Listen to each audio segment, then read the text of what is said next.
Pranams, namaste. I offer myself, I bow to that divinity inherent in your heart that is the same as the divinity in all hearts of all living beings and inherent of all life in this creation. My name is Timothy Halloran. I am your happy host of yet another happy life report. As Lord knows, if you are a living, breathing human being at all feeling or experiencing the collective astrological weather, well then you should just be happy and gung-ho all the time. And of course I say that with a great deal of sarcasm and humor and just kidding, because my real hope and what I hope to offer is more so of a reaffirmation and a re-verification of what our collective human experience actually is and is inherently all about, rather than trying to set unachievable goals or create circumstances that make us feel guilty for not being perfect, divine, always happy and preserved and calm human beings. Because this is a full moon in Aries that we're talking about, and it is a rather potently intense time. And the animal wants to be released from the cage. The wild beast wants to return to its wild, unabashed, instinctful, and spontaneous nature. And those horses are just yearning to be let out of the gate. And so what we talk about in these videos, which I would prefer to almost call reality reports or life reports than astrology reports, because I cannot see the discrepancy between life, reality, and astrology. It's all one and the same. How can we handle, maneuver through, harness this energy? What are the potential challenges that we're coming up with, so on and so forth? And so, to begin with, we just had Pluto station direct several days ago, September 29th. Pluto changes directions about a couple times a year, retrograde half the year, direct half the year, and whenever Pluto changes directions, this is always a time of intensity. It's always an opportunity for us to completely transform our life, to get into the deeper core desires of our own soul, and to really commit to our soul's own evolutionary journey, going into the very, very deep, unconscious parts of ourself. And so whenever Pluto changes direction, there can be intensity, there can be tumultuousness, as intensity and tumultuousness oftentimes goes hand in hand with very thoroughly productive times where we can commit to taking a great step forward in our own evolution by going through a period of temporary intensity. And I would say these next couple weeks certainly cover a large amount of temporary intensity, as not only did that Pluto station direct a few days ago, but it is also square to our approaching full moon in Aries, which is of course the subject of this bi-weekly reality report.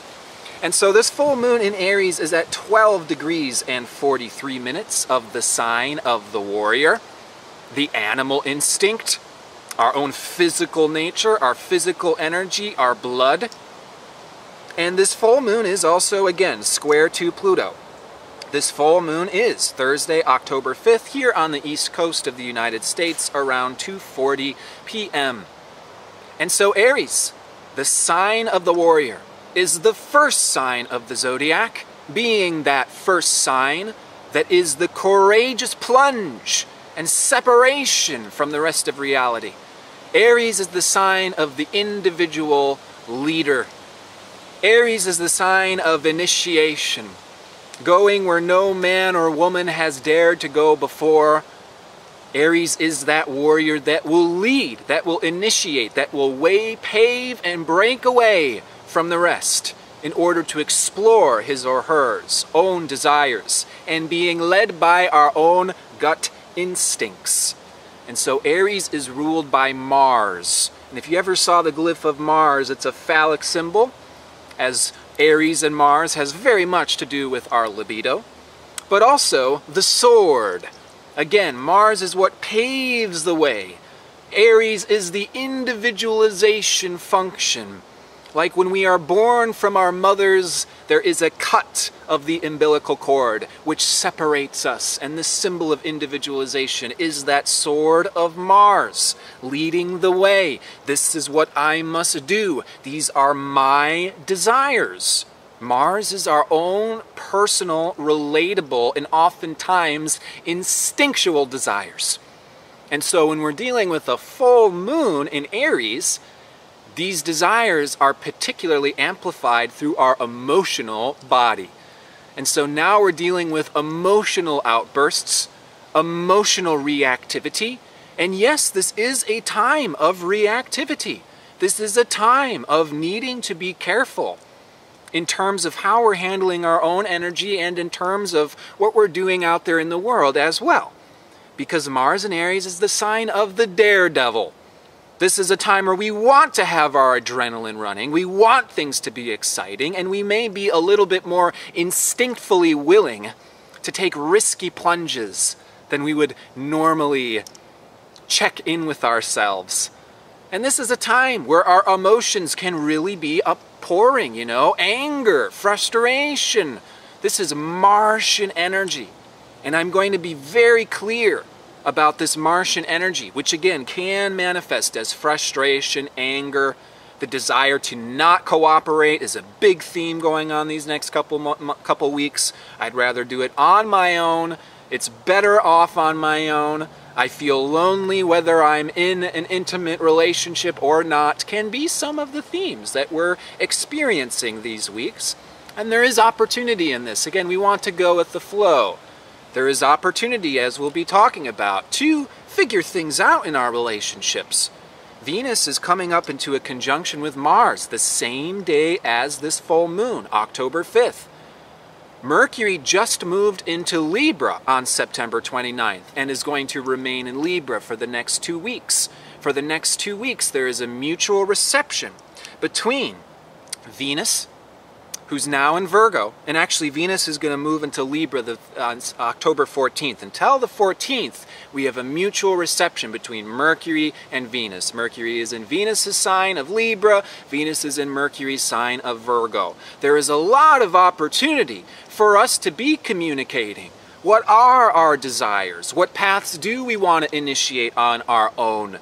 What is this anger and frustration about? What is this reactivity connected to? What are our true desires? And how can we align our life with those desires in a practical, serving, productive way? Which is the huge opportunity with Venus and Mars coming together in Virgo. This is the time to manage our energy. How are we going to expel this energy? What projects do you want to construct? What things do you want to build? How would you like the dynamics in your relationship to play out? How are your sexual desires being expressed, conveyed, and how are they manifesting in your life? And this Venus-Mars conjoinment, which is really beginning a new several-year cycle, is an opportunity to sow this seed intention. This is what I value, and this is how I'm going to set out and accomplish it. And it's a tremendous time of productive opportunity, really making changes, really initiating new directions, really creating the type of evolutionary snowball. Oh yeah, the momentum is moving, things are building, and we can hone that snowball, that spiral of energy, to really direct and harness that energy in a way which really works, practically, efficiently, healthily. This is the sign of Virgo. It's about harnessing and focusing all of this tremendous physical energy, all of these sexual desires, and it's a time to really put it to work. This doesn't have to just be violently expelled. This can really be harnessed and focused. And so this is a time of really honing in on physical outlets. I recommend whatever projects you want to initiate, that you don't hesitate. Start working on those projects. And maybe not wait for others, to fill in the blanks for you, This is a time where we can really initiate things on our own. And we're creating the patterns, the environments in our life that allows us to really come into a healthy form of self-autonomy. And self-autonomy is a key word with the signs of Virgo and Aries. These are also the signs of the athlete, you know? It's like we've got to create schedules, Virgo, routines, Virgo, that honor our own physical energy and desires in terms of how we want to use that energy, whether it be going on bicycle rides, going off into nature, because those make us feel good in our body, they make us feel grounded. Changing environmental factors, clearing out the garage, clearing up the yard, making it so we can feel centered. You know, this does bring the focus onto our bodies, our health, and how we are channeling and expelling that energy, again, to focus these things in a direction which is at least generally heading where we want things to go. What makes us feel good, courageous, confident in ourselves, so that way we can trust our own direction endeavors and we can lay this platform here, which can really carry us quite far in ourselves and in our partnerships, as it is both our own willpower, how we are spending and using our energy, as well as how we are connecting and sharing with others, is going through this whole transformative evolutionary reboot this week, with Venus and Mars conjoining, trine to Pluto. So Mars was trine to Pluto this last weekend. Tons of restless transformative energy. And now Venus is trine to Pluto today. Now, oftentimes in the common astrological places, we hear trine associated with harmonious, and so it's balanced, it's nice, it's simple, it's easy. And the trine is actually a very powerful aspect, and no powerful is there a trine than one with Pluto. This is one of the most powerful aspects. There's a tremendous amount of physical, restless, anxious, ready to change, ready to initiate energy. And also, with that full moon in Aries, like taking off to the hills. You know what, this is too complicated, screw it. I'm getting out of here. Or you know what, this is too impossible to fix, screw it. I'm going to abandon this. This is impossible to make perfect, so I might as well not try. And these are also going to be the common themes with that Venus-Mars conjunction opposite to Chiron. And so, Venus is opposite to Chiron next Tuesday, October 10th. Mars is opposite to Chiron the following weekend, October 14th and 15th. When Venus is opposite to Chiron, it oftentimes can make us feel imperfect in our relationships. Venus and Mars in Virgo in and of themselves. What does Virgo do? Virgo points out what's not perfect. It is an actual inherent function of the human life experience to notice what's not working perfectly and therefore call our attention to those places so rectifications and revisions can be made. The key with this is that it's never perfect, and we can't carry the burden of perfection on our own shoulders, even as a possibility. Which is why I began this report saying, hey, we're not always going to be happy, because if you carry that burden on your own shoulders, the chances of outbursting and reacting are 100-fold. And so Venus in Virgo opposite to Chiron is just like, I'm not the perfect partner. I have no friends. There's something wrong with me. I'm unlovable. I'm not beautiful enough. I have some physical deformity and everybody's looking at it and it makes me feel bad, and it's my responsibility to try and fix myself. I'm not the perfect partner. I'm not the perfect husband. My daughter is painting pictures of me looking like the devil because I'm such a bad father, so on and so forth. And what does this do? It brings up all of our inadequacy and our shame and our guilt, which in itself is not inherently a problem. Because the way Chiron works is through a fundamental healing. There's healing, tremendous healing, as we've been talking about in all of these videos. Continues to go on. But with these Venus-Mars opposite to Chiron the next couple weeks, this healing can be really felt at home, intimately, in our relationships. What we're doing out there to accomplish things in the world, it's just never perfect enough. Because that guilt, that shame, that inadequacy are the actual toxins that are being purged out of our system. Chiron is a thoroughly cathartic, stoic, mature, deep, profound spiritual planet. And I don't oftentimes hear it talked about how profound and intense Chiron can be. It's not just a psychological pretending that we feel the guilt, the inadequacy, the shame, that we may be purging through our own body, our emotions, our reactions, our experiences with others. Those things are very, very real.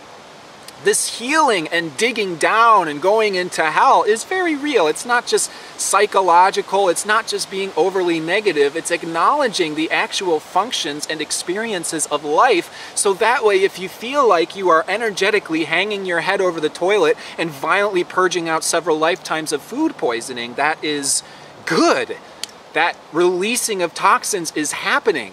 And the guilt, the shame, the inadequacy is leading us into our wounds of how we and this is how the healing happens, is our awareness is brought to those places and adjustments and rectifications happen. And it doesn't mean that you have to be perfect or you should have been perfect or it should have been 100% in the first place. No, it shouldn't be. That's not the expectation. In terms of perfectionism, it is better to attempt to align our willpower and our relations with a type of service rather than, self-flagellating or guilt-tripping ourselves because we're not already enlightened. It is better to align our willpower and direction with baby steps towards service. This is the way to handle this Venus-Mars opposite to Chiron and Neptune, is what services are we doing? How are we connecting with other people in a way that is inspiring and uplifting the world practically? What charities are we involved in? What work groups are we involved in? Places where we come together and share our feelings, and tangible healing is the result, is the high octave opportunity, and how to really channel this energy in the way that will best serve us in a gentle way. And so this is an important time of really forgiving. Virgo opposite to Pisces, forgiveness, allowing our impurities to be washed away, because this is what life is all about. And also, forgiving others. We can be super critical of our own partners, of the people that we're hanging around, our work associates, or just the whole world in general. And so this next week is culminating and completing Jupiter in Libra. It's really time to communicate, to collaborate, and to form these groups based off of what we're feeling, we're experiencing. Who can we connect to that we can relate to? Who out there actually understands our struggles and our problems? And this Jupiter Libra is about making exchanges. This mutual reception between Mercury and Venus is figuring out through communication what's working, what's not, so rectifications and revisions can be made. We are evaluating groups and connections, where they are going, where we stand, and again, who can we collaborate with? Because things get hell a lot deeper when Jupiter moves into Scorpio, and this I'll briefly touch upon in this video, and we'll also likely make an entirely separate video just on Jupiter in Scorpio. Now this weekend, Venus squares Saturn, and then Venus is opposite to Chiron next Tuesday. This can be, again, an experience of really having to mature in our relationships. Again, that experience of isolation, whether we're alone or whether we're with intimate partners. And this can also bring up money stuff. Yeah, Venus, Chiron, Saturn. The bills are coming in, there doesn't seem to be enough, we have to get our shit together. And generally this is a period where, yeah, it's a good time to figure these practical, monetary, abundance, these issues out this weekend, channel it into figuring these things out, getting prepared, planning for the future in a practical way, so that way we can have things to look forward to. We can have little safe houses of things, little pockets of peacefulness. Because I do recommend us creating patterns and places and environments where we can go off into a place of at least temporary security or peacefulness. Or just get out to the gym and just like pump iron and get it all out, so that way we actually have some opportunity to settle down and to recollect ourselves. And once again, this is the challenge. This is easier said than done, as we are living and experiencing these transits, which is pushing a tremendous amount of energy through us. And it's like holding an inner flame. It's like really holding on to our desires and allowing that desire to burn. What do we really want? And even if it's not here manifest yet, hold on to that flame of desire. This is really fundamentally important understanding. As Mars desires, our own personal, individual, even selfish desires, which we all have, whether or not we admit them, we're all fairly selfish human beings. You might as well admit it. What are your selfish desires? And that's okay, because the entire universe is manifested by our desires. And even if they are not currently present, hold that flame of passion. Hold back your energy. These next several months, there's a movement from fire into earth, and there's a holding back that's starting to happen as we plan for the long term. But this is still a little bit ahead of ourselves. We still have this energy, this inner flame that we are holding space for. This includes our feelings and our emotions, the good, bad, ugly feelings and emotions. One of the least understood and most prejudiced against emotions is that of anger. Anger is said to be a negative thing that helps nobody. It only hurts yourself, just like, oh, it's like holding on to a hot coal, you know, the maxims and spiritual teachings, so on and so forth. Anger only hurts yourself, so on and so forth. True, when we're not handling it correctly. But I want to make a rectification to this understanding of anger, because I personally have really struggled with this and the prejudices and the projections.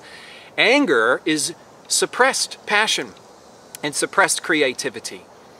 And passion is never a negative or a bad thing in this world of apathy and laziness and people believing things and doing nothing. We need passion. And so passion is a theme these next couple weeks. And hold that passion inside of you. Allow that inner flame to burn at your heart, as that is the symptom of a truly awakened soul. It is what animates us, it moves us, it possesses us into action. And the opportunity with this Venus-Mars conjunction, the same day as our full moon on the 5th, sow a seed of putting love into action.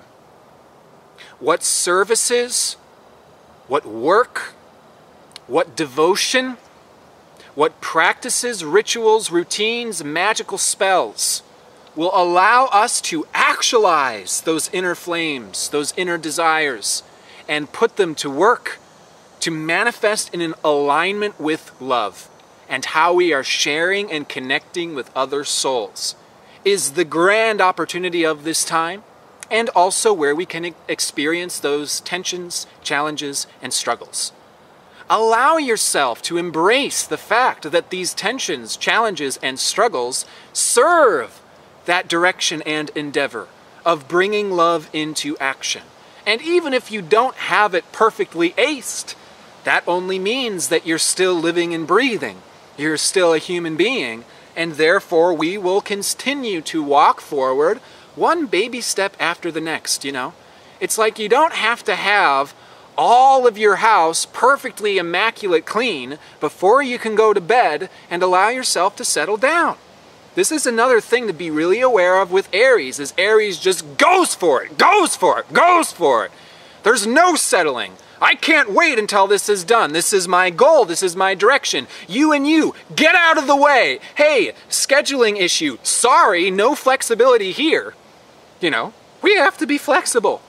Because if you set these goals that are too high or too immaculate or too unrealistic, and then you set the bar high and you channel this ferociously intense Pluto Mars, let's get there, let's do that, I'm never gonna, I'm never gonna give up. Well, it can lead to a breakdown, and it leads to, I have to get this all done right now, I need to push this all out right now, and then it all just blows up. Oh, go faster, more caffeine, less eating, less sleeping.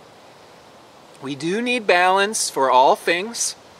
The Sun and Mercury are in the sign of Libra. Bounce your ideas off of other people.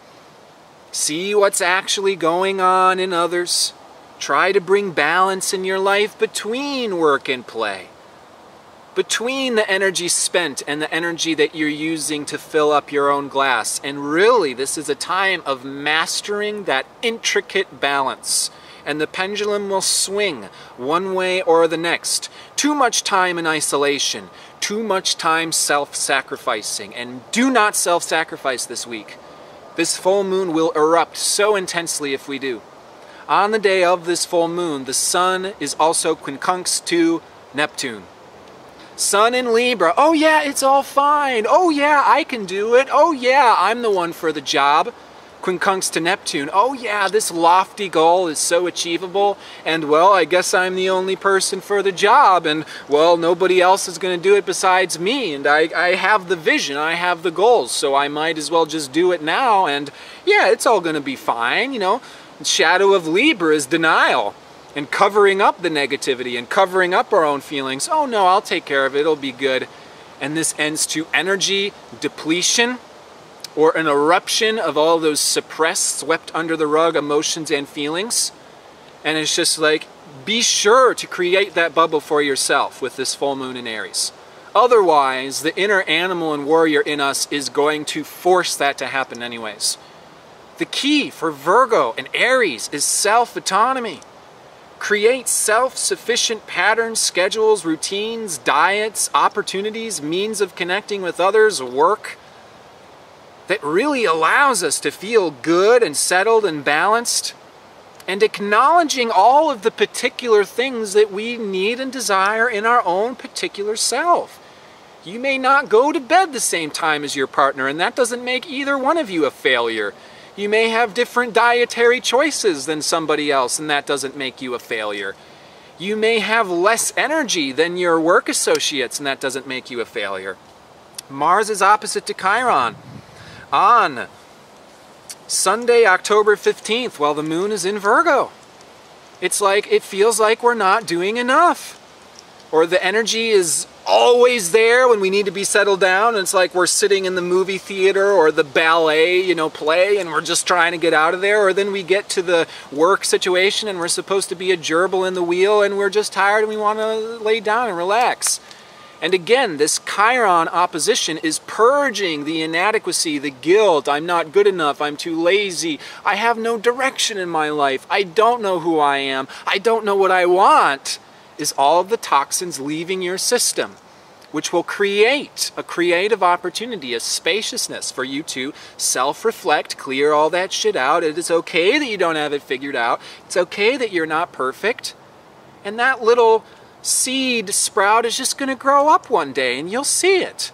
And so give yourself the patience, the time, the flexibility to trust Mother Nature to do its thing, and new life will grow out of the temporary feeling of barrenness, which is a period of reflection. What do I want? What is missing? What feels incomplete? Is the opportunity with this time of reflection. And then we can use that reflection to hone in on what we really desire. Hold on to that inner flame of passion, and then inevitably those desires, those directions will come into fruition, even if it's not the time or the thing that we expected or how we envision it. Our desires do become manifest in our life. Key is to be honest about what our desires actually are. Because Jupiter is about to move into Scorpio and remain there through November of 2018.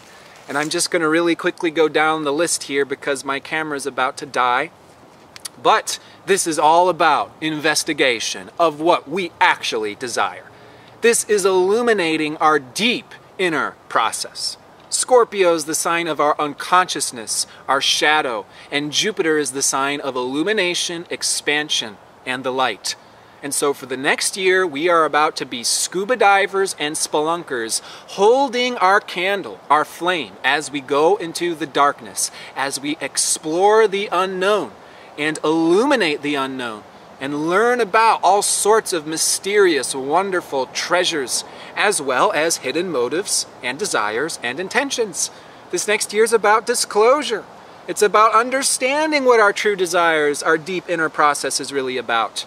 It's about mastering intimacy, how we are connected with others, which can get complicated. This also has to do with wealth, how we are managing wealth, how we are accumulating, or how wealth is dissolving can be themes going on now with this Venus-Saturn square, and also as Uranus pushes into Taurus next year.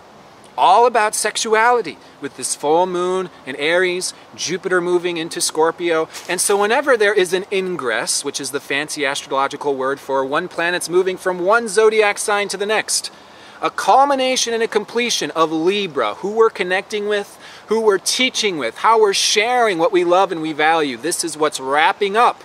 So do that communication, form those connections, because then, as Jupiter moves into Scorpio in the middle of October, this is October, Scorpio, Halloween, witchy time, there can also be a foreshadowing of the year to come of this transit through Scorpio.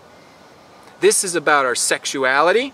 This is about integrating transformation into our life, and Jupiter in particular has to do with philosophy and religion. It's really getting to the bottom of the barrel of our truth and philosophy, expanding our truth and philosophy into more complicated, less simple, less black and white types of realities. And this is a time for our truth and our philosophy to evolve very quickly. Jupiter is opposite to Uranus this whole period. This is a fast-paced, revelatory, groundbreaking, realizations happening, new doorways opening, new possibilities for new realities is happening with this Jupiter-Uranus opposition, which will carry us through the end of this year. And there's an opportunity to really shape and explore our own perspective, our own philosophy, religions on life, to really expand, invent, pioneer new possibilities that are more aligned with our own human capacity. This is a humanitarian type of aspect. This is a time of awakening our God-given ingenuity. New teachers come in with new teachings that can turn everything on its head. And it's like, whoa, or eureka, or what? Can be as, very sort of erratic type of, wow, what is actually going on up here? What is reality? What is the truth? Can be very sort of malleable at this time as all this new information, revelations and change is coming and stirring things up. And the opportunity is to expand our awareness, our perspective, our scope of what we deem reality through our philosophy, truth, religion as, by aligning that with the future of the unknown, undiscovered human potential. And we're getting tastes of this human potential. And there's a good chance that we can be developing a taste and wanting more, push further, forget everything that you've ever known. That's the opportunity now, particularly with Jupiter moving into Scorpio. Jupiter in Scorpio is spreading our own awareness, our perspective, our perception, which is Jupiter, our truth, our ontology, which forms our reality based off of what we believe and what we see is Jupiter, is expanding into the back crawl spaces of our consciousness. And for those familiar with Scorpio, you're familiar with these back space crawl spaces, the weird, mysterious, hidden realms of human consciousness. We can also be learning about death, our ancestors, earth spirits. This is all Scorpio, root chakra, radiation, transmutation, how it affects us, how we're handling it, so on and so forth. And so in other words, this is a time where we are getting down to business. Scorpio season is always about transforming, evolving, stepping into the unknown. And particularly these next couple weeks, we're channeling a huge amount of physical restlessness and impassioned, fiery, willful energy. And our will is what manifests our reality. And so be honest, be authentic, express what you really desire, bounce ideas off of the other, as well as create separation with the other enough to be able to be calm and sane when you're with the other. And we can really plan things out. We can collaborate in alignment with getting deeper, deeper, deeper into what work, what truth we are devoted to, and how this is all playing out in our life in such a way to actually take practical steps forward in anchoring our desires and our life and our love together. This is a time of putting love into action. You know, I would say with this Venus-Mars conjunction in Virgo, happening simultaneously with Jupiter opposite to Uranus, there's this huge push to find out, what is this service? What is this work? What is my role? To really figure out what true service of the human being is in this given day and age. And so in that endeavor, I am absolutely wishing you all the best. As always, you can go to my link below to schedule an individual astrology reading or to send me a message. And I look forward to getting in touch with you, whether it be in a future workshop or online somehow in some weird dimension or another. And again, all the best to you and your beloveds. Take care.